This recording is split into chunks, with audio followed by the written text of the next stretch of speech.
Hi guys, and welcome back to my channel. And today we are going to talk about my August wrap-up. I've read 5 books in August, which was less books than I actually wanted to read, but that was because I was juggling in between. I was juggling like 2 readathons at the same time, which is actually not a good idea. Like, it wasn't a good idea.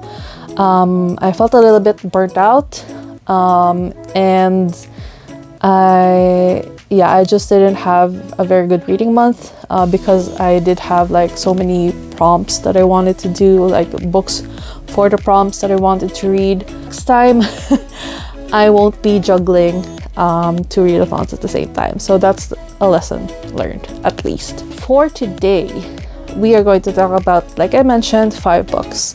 And I will mention which readathon I read them for and also which prompt. And yeah, let's just hop right into it. Yay! Actually read 2 Filipino books, and if I'm like not forgetting, it's actually Buwan ng Wika, or like the month of languages, I guess, if you translate. So I didn't partake in this readathon, which is called Weekathon, even though I really wanted to. But unfortunately, I was already juggling like 2 readathons, so I didn't really want to, you know, join another one next year, or maybe if they have another one later this year, maybe I will, because I do want to read more Filipino authored books. And the first book that we will talk about for this wrap-up is actually a collection of short stories that were written by Filipinos, and it's a collection of actually LGBTQ plus books, or well, short stories, I mean. And I did read this for Sapphic Summer, and it fulfilled the prompt for the cover, a cover that reminds you of like the pride flag or a pride flag, I believe. And that is Start Here, which is a short stories of first encounters, and this was edited by Ronald Aslim and Bridget Bautista. So Bridget Bautista actually wrote one of my favorite short stories in this book, in this book. And yeah, it features 1, 2, 3, 4, 5, 6, 7, 8, 9, 10 10 short stories actually.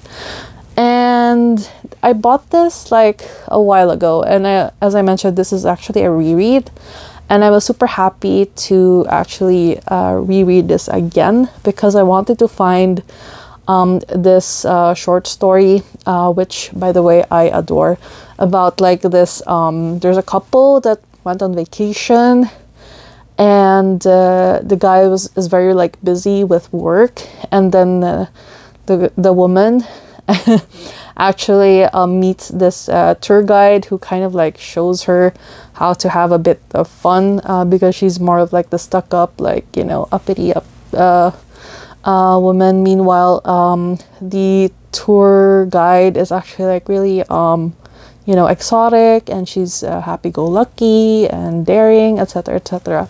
So I really love that, and I actually found who wrote it in this book, and I also found out that I actually really do love the short story that Bridget Bautista, the editor, and also the editor for this book, and she also wrote, you know, the short story. It's called Lemon Drop, and I loved every moment of it. So I was super sad that it was that short, but it was such a good short story. It tells the story of 2 close friends, and one of the main characters is actually a bartender, and she helps her friend, who is very charismatic, and she basically sends off these lemon drop drinks to girls that she wants to, you know, get it on with. So There are some spicy bits in one of, and like a lot of like the short stories in here. This is a like a really good read. I gave it 5 stars. So the next book is also written by a Filipino author, and this is also a book that I bought the same time as I bought Start Here, but I actually didn't manage to read it until recently. And I read this for the Royal Readathon and for the prompt of was it Olaf and Gus Gus, for like Olaf for like a book under 300 pages, I believe, and Gus Gus was for like a cheesy book. So and that is Blossom Among Flowers by J.E. Tria. So as you can see, the cover is really pretty. And this is, it says like a taste, it says in the front, by the way, here. It says a taste of Japanese manga. Being invisible can't be that hard, can it? So this is like said to be like a typical like shoujo manga-esque story. And yes, it is like that, down to a T. And it follows our girl Hikaru, and Hikaru is a very hardcore fan of manga, and all she wants to do is just read manga in her free time, and basically anytime, and she slacks off in studying, and she gets a very terrible grade in her English class. And this basically sends her into like this like pit of despair, because if she doesn't pass, she might not be able to graduate. Her teachers actually ask people around to tutor her, and one actually accepted, and that is Takeshi. So Takeshi doesn't really like you know, he's not the type to like care about other people. He just like, you know, wanted to do it for fun, basically. Well, for fun. But yeah, he's like this super popular kid who's really rich, and like everyone sucks up to him, be it like the students or the teachers. He's very well loved in the school, and so like they're two like polar opposites. And they basically start to form a friendship outside of school, and eventually a relationship. And there's also this girl, who is mysterious girl that works at the manga or like the library that Hikaru visits, who turns out to be like super, like there's a plot twist there. I will not spoil.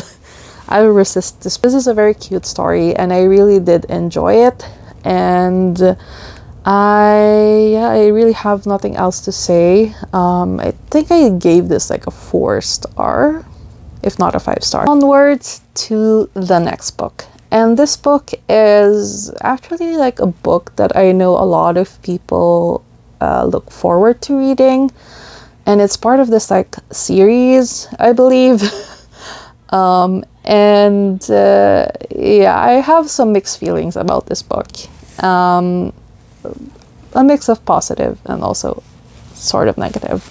And that is Cinderellas Dead by Kaylin,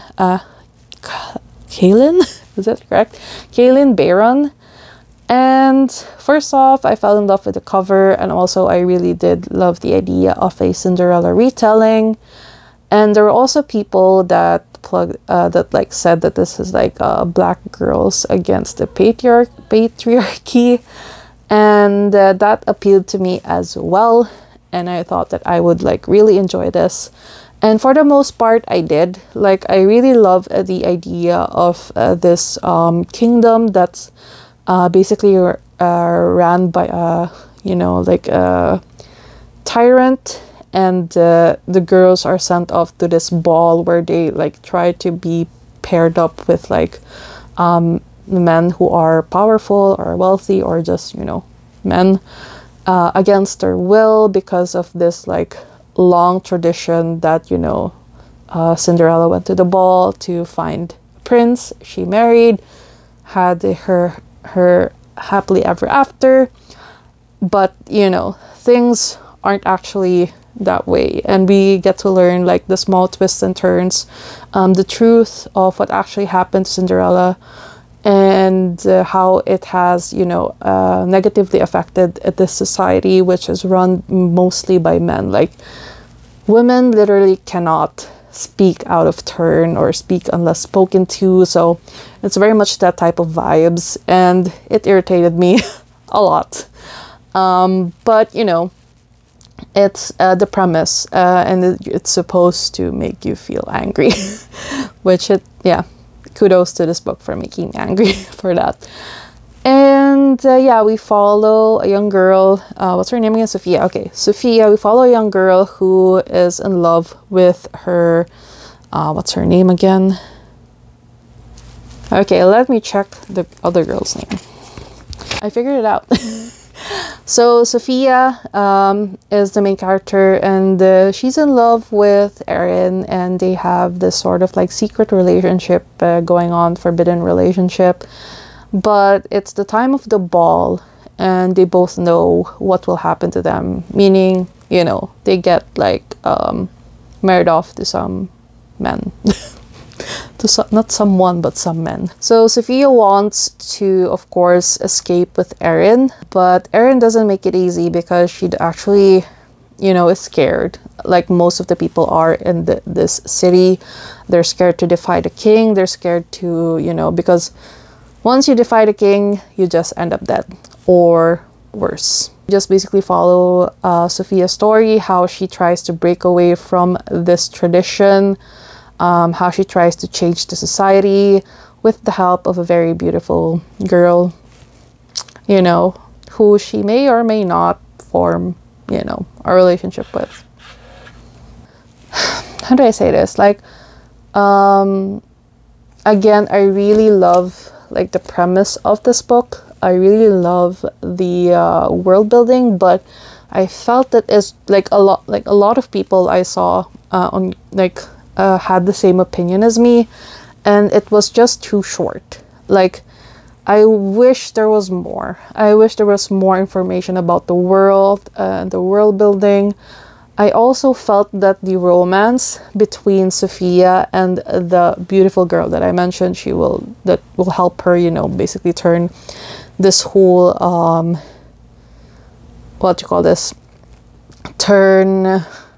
her whole life around, not only hers but also for the girls that are in the same situation as her, and also the future. I felt that it was too rushed. There were some parts that, you know, indicated like she was feeling guilty because of Erin, but yeah, I just felt it was too rushed. Like not only the romance, but like in general, and like all of the conflicts are very like convenient, I should say, and the ending also was kind of like stringed up too nicely, in my opinion. There was some conflict, but I didn't feel like, you know, I was like what you call this? How should I say it? It's like my heart was like literally pounding in my chest, or like I was worried that things would go wrong. I actually had like a good feeling that, you know, it won't go wrong, and it was very predictable, is what I'm saying. And you know, sometimes that could be a good thing. Like, if you like that, then great, but for me it just kind of like fell a little bit flat.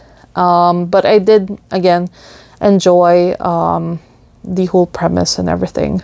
I just wish, like, you know, the general like story and also like the characters didn't fall so flat. So I didn't give this like my usual 4 or 5 stars. I think I gave this like a 3 or like maybe a 4.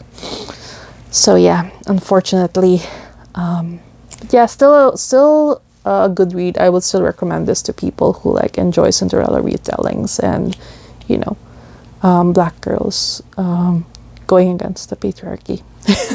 So yeah. This next book I could like literally hug and like feel so much warmth and happiness, and just like I feel like I'm transported to somewhere where it's just so magical and beautiful and just again like warm and just I love this book so much. And I was so right to like feel this excited for this book, because this is one of like my top 5 anticipated reads for this year. And my god. Anyways, it's The Girl Who Drank the Moon by Kelly Barnhill. And this is my first middle grade, and oh my god. Kelly Barnhill's writing was so beautiful. I haven't been this impressed with someone's writing before. Like, it really felt like I was like in a storybook, and it was being told to me by my mom. And just the overall like story, like the characters, the conflicts, the resolutions, everything was just so well done in this book. I would give this like all of the 5 stars, all of the stars in the galaxy, because this was just such a good book that made me feel so warm inside. There were some parts that made me like tear up because I was so touched, but also there were some parts that made me like tear up because I was so sad.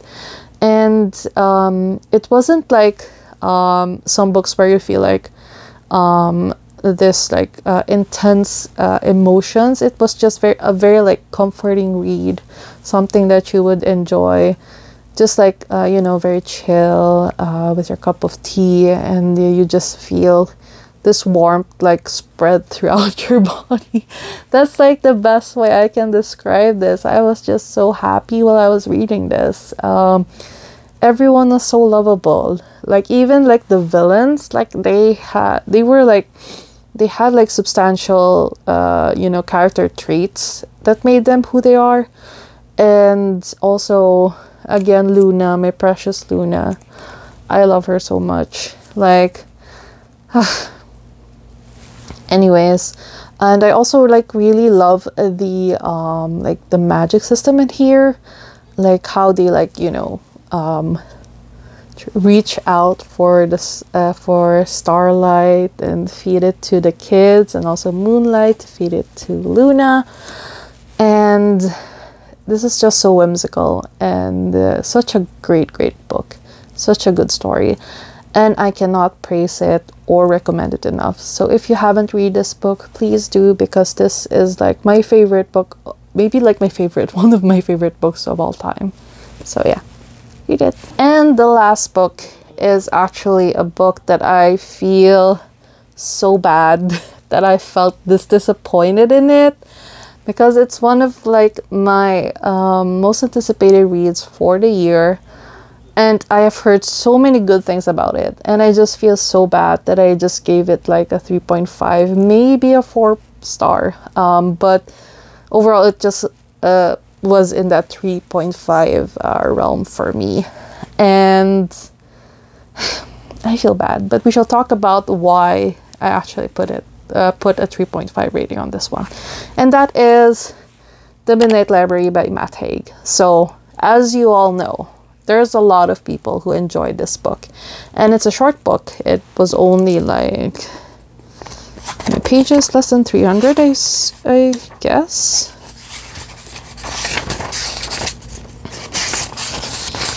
Yeah, this was only 288 pages. The premise was very interesting. It reminded me of this movie, Filipino movie called Hintayan ng Langit, or Heaven's Waiting, or something like that in English. It's on Netflix, by the way, and you should definitely watch it. I can like mention it in the description.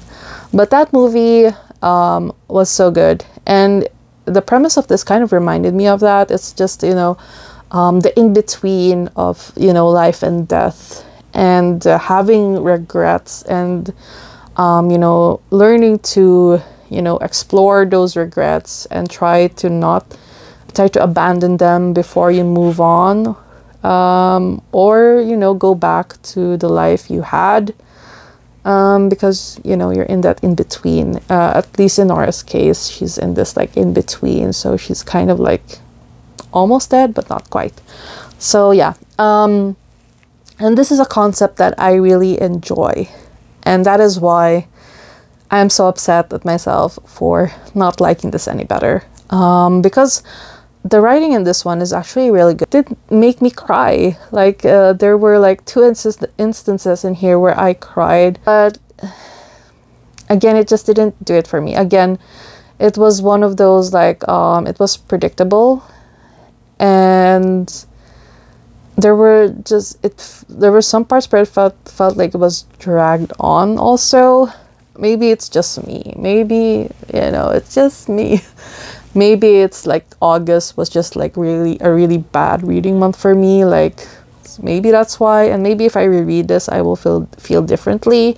Gave it like a better rating. But overall, I just felt like it was too predictable.